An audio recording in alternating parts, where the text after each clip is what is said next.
Welcome to the Ave Podcast with Cal C on South Shore Ave Radio.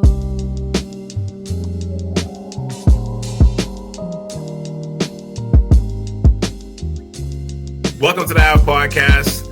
This is a short, mini bite-sized edition of the Ave Podcast. But, you know, obviously the cultural touch point that's been happening in the last couple of weeks is this whole Jimmy Kimmel versus the administration versus censorship and free speech situation that's been going on. And if you're living under a rock, I feel sorry for you because this is basically taking over everything. And I just wanted to share just a few quick thoughts on it. Like I said, this is a bite-sized version of the Ave today. But I just want to share a couple of things that kind of jumped out at me. First off, and this might sound funny to say, but I was actually pretty surprised at how much the late night community is united, and not just on this front. I think it seems like period. I mean, I think you've been seeing that. This is not like how it was, you know, when I was growing up, where Leno and Letterman were basically on this Cold War situation, and everybody was in their own worlds. Arsenio included, Jon Stewart included. It wasn't just the Daily Show that he was doing, by the way. But it's interesting to watch how they've all basically have united, for Kimmel in this situation. And watching how Kimmel has basically, even in his monologue, when he was stating how, they're coming after Jimmy and Seth Meyers next, and if that happens, Jimmy Fallon, by the way, and if that happens, they need to be 10 times, the people need to be 10 times as loud as they were for him, and this is something that, like I said, if this was Leno and Letterman in the 90s, I'm not to say they wouldn't support each other in this situation that happened to them, but I'm not 100% sure if they're saying that on their show. So I think that's kind of impressive to see. And like I said, you usually do see them on each other's shows now, and like a Conan O'Brien will come on a Jimmy Kimmel show or whoever. And, I think these guys largely are friends, or at least they're very friendly with each other. And yeah, like I said, back in the day, I'm not sure if these late night show hosts would have been relishing the support from their peers like this, but to see it happening on that front, and you saw another example of Jimmy, expressing those thoughts with regards to them. I thought that was actually really cool. That was one of the things that kind of threw me. You would think it'd be, this is not in order, of course, but I actually thought that was kind of cool, that they were kind of sticking to each other's corners. As far as the monologue was concerned, I thought it was thoughtful. I thought it was very funny in terms of Jimmy's side, which is interesting to me because for a couple of reasons. Number one, I think watching the groundswell of just the average person, just people in my community, friends, family members, watching everybody kind of gearing up to watch a live show. I think in this day and age, especially how we watch TV now, everything is consumed by when you're ready to watch something, the on-demand life that we live, to see how everybody was getting together and basically scheduling their time to watch this, potential monumental event or monumental monologue that was going to happen. And everybody was waiting to see what Jimmy was going to say. I thought that was actually kind of cool. It was almost like a throwback moment. This is not something that we're used to seeing anymore, because at this point in time, how we consume content, we'll watch it when we're ready to watch it. We'll watch it on Instagram. We'll watch it on YouTube. We'll watch it. We'll pre-record it and watch it the next day or 2 days later. So to watch everybody like willing to, to forgo bed, their regularly scheduled bedtime, and watch this is actually pretty impressive. And I think the ratings support that out, because I believe it was, even though they lost 20% of their viewership through the station, that it was preempted, and like 20, I think that was like 20 TV stations across America. So like they lost 20% of their their regular watchers, the ratings were still so huge it didn't matter. It was a 6.2 rating, which is, I think Kimmel normally averages about maybe like 1.5 to 2 million a night. So that was huge. And it speaks to, I think, the groundswell of support. That's just regular Nielsen ratings. I'm not even talking about social media. I think it was way more than that. I think as of now, this was definitely by far the most viewed video that he's had this year, for sure. And it might be bigger than that. It might be, I'm sure it'll approach close to all-time levels by the time this is all said and done for him anyway, when it comes to social media and YouTube and whatever else. With that said, I thought the monologue, especially, which is everybody was waiting for, I thought it was thoughtful. I thought it was funny. I also think it would have been hard to F up that monologue. And I've been watching Jimmy Kimmel since the Man Show. He's a pretty funny guy. He's pretty smart as well. So I'm not surprised the way he kind of laid everything out. He's hosted like the Oscars 3-4 times. Like, this is not something where I would have been surprised if he kind of messed up the monologue. I don't think anybody was expecting that. I think they were just waiting to hear what he was going to say. And for you to have most of the people on your side, including some of your enemies, that's basically standing for the rights of free speech and censorship. I mean, like I said, again, I think it would have been hard to fumble the ball in this situation, right? It's almost like a layup for him at this point. And it's just crazy that we're in a situation where you're actually having this conversation about the violation of your free speech rights, for your voice to be silenced or threatened to be silenced. And, if you read some of these reports as well, there is a bit of a money trail. If you look at you can Google the story between Sinclair Broadcast Group and Nexstar that's trying to merge together to the tune of a $6.2 billion merger. And they got to step in front of the FCC to approve it, which has the administration involved in that. So between that and I think just panicking and making a quick decision to pull the show, I think was probably not the greatest move. But then at the same time, with I think the groundswell of support from social media, and I think the biggest thing is the value of the dollar is what swung him back on the air. Because I think if people weren't threatening to cancel their subscriptions and protesting for the Disney and, canceling all their Disney Plus subscriptions, be damned just for the right to support Kimmel on this. Money talks. It shows you another example of we, the people, still have rights and we still have power where, we can send our dollar in a different direction if you're not careful. And I think Disney and ABC, they kind of saw that point too, which, they'll take more comments from Trump as long as it's not affecting the bottom line. So at the end of the day, that's what matters, right, in this situation. And let's be real, like if that backlash from that wasn't so heavy, he might still be off the air right now, because there was talks about, you do hear some reports that ABC was always going to bring him back, but you heard a lot more reports saying that, you're unsure you weren't sure if he was actually going to be coming back on the air. Like was the talks at the beginning.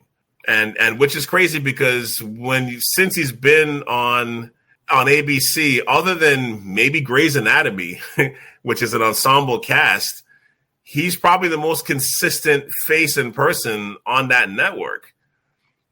So for the plug to be pulled that quickly, I got to say, if I'm him, if I'm going forward, like if I'm Kimmel, I'm sorry, I got to look at all of my options now.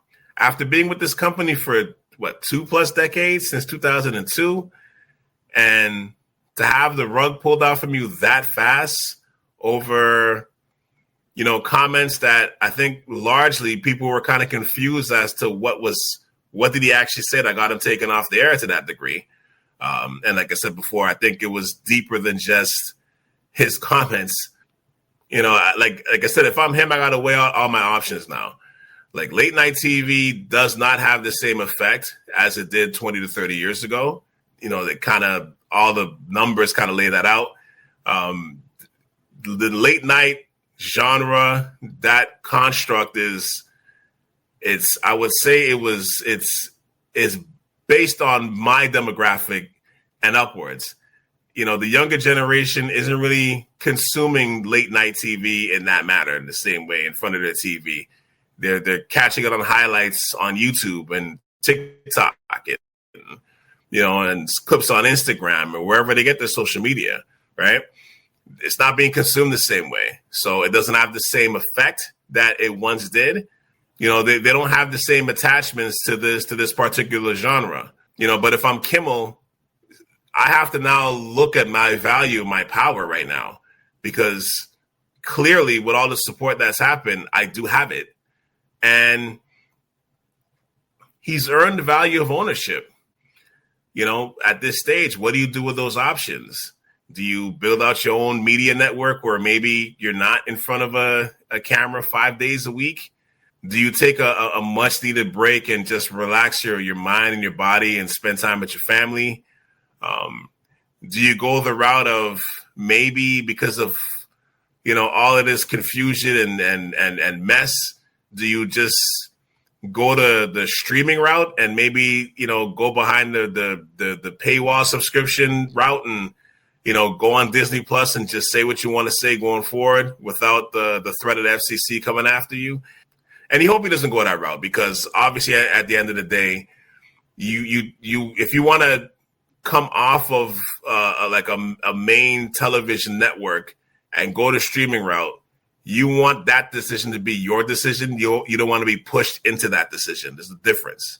And he's got a lot of, I think to me, he's got a lot to think about here if he hasn't already thought about this. I'm sure his team of people and his family is, putting some of these ideas into his head if it's not already in his head. Because at this stage, he's 57 years old. Again, he's been doing this since 2002. He's still young enough that he has a future ahead of him where he can still do stuff, because again, with where media is now, where you can basically create a multimedia conglomerate from your couch. Retirement age doesn't necessarily have to end at 65, right? Especially for somebody like him. And let's be honest, man, he's got a lot of leverage and power, and his contract ends in 8 months. It ends at May of 2026.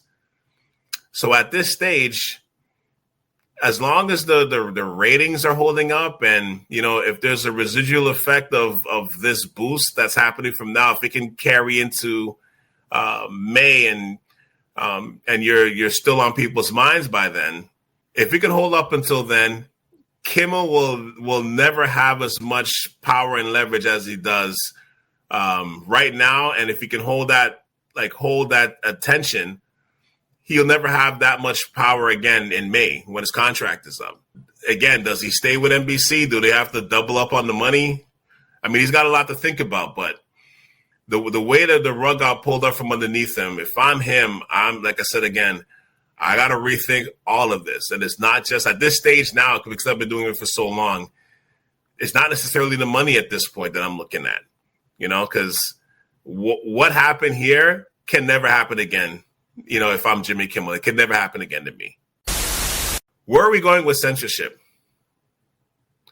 I think the scariest thing that's happened, throughout this process to me is that I think what the administration is kind of showing you right now is that they will step on the line, and that the habitual line stepper, they'll step on the line. And, when it comes to free speech and censorship and stuff, and First Amendment rights, especially United States, the fact that they're willing to step on the line is, this is new territory here that we're breaching, and that should also be a red flag to everyone. And I'm of the belief that if it could be shown on the line could be stepped on, who's to say that it won't be stepped on again? Who's to say, what companies are going to be willing to walk in those same footprints and do the same thing and walk on that same path to possibly censor other voices, or at least to put a tighter grip on you. It's a bit of a dangerous game right now, which I think this is why this has to be nipped in the bud immediately. And I think this situation isn't going to be going away soon. Jimmy Kimmel right now is still making jokes on the president's back. The administration is still airing their grievances and displeasures towards it, to the point that they're still threatening the network in terms of further moves against them. And this is all interesting to watch, because I think essentially right now we're in uncharted territories right now. We're swimming in waters that we've never swam in before when it comes to this, right? And at the very least, the First Amendment and free speech and everything else is definitely being tested. You know, you got to pay for free speech now, right? Like De Niro said. Like I said, this bears watching in the future, because I think this is actually really important. I think this is more important than people think. And I think this is definitely more important than people think. And, you know, what you don't want is like the trickle effects to come down on the people. So, like I said, this is something that bears watching, because, again, this is unprecedented. I don't know where this is going, but we're going to have to stay tuned for this and keep our eyes open, because, you know, if you have a voice or you're creating content, I mean, you're already seeing the titles of the categories of people being shadow banned on social media and things like that. So you're already seeing little remnants of it already. You don't want it to go further than this, because, you know, if we don't have our voices, what do we have, right? So this is something to think about. But like I said, this is a very short, bite-sized edition of the Ave Podcast. Thank you for watching. Thank you for tuning in. We'll be back next week with 2 episodes, actually. One of them will be on a Friday. And, you know, I'm looking forward to some of these shows coming out. I got to re-release some of these memory lane episodes, you know, backtrack into the catalog. And like I said, man, if you ever want to go back into the catalog, please go check out SalSharaf.com. Once again, that is SalSharaf.com. Hit the like and subscribe button. Wherever you listen to podcasts, you can watch this. If you're watching this right now, you can click on and subscribe to this right now on the YouTube channel. Hit the hype button as well. Leave comments wherever you can, and support the show. And wherever you're listening, whether it's Apple Podcasts, Spotify, TuneIn, Alexa, hit those 5 stars for me, please, and thank you. It drives the spirit of the show. Do it now, please. While your thumbs are still working, click it. It takes 0.4 seconds to do. So like I said, I appreciate you. If you don't do it, I don't want to think that you're a hater, but I might have to really think that you're subscribing to that channel. And we don't want you to do that. That's not in your bloodline. That's not in your spirit. All right. So once again, thank you for your support. We'll be back next week with some new episodes.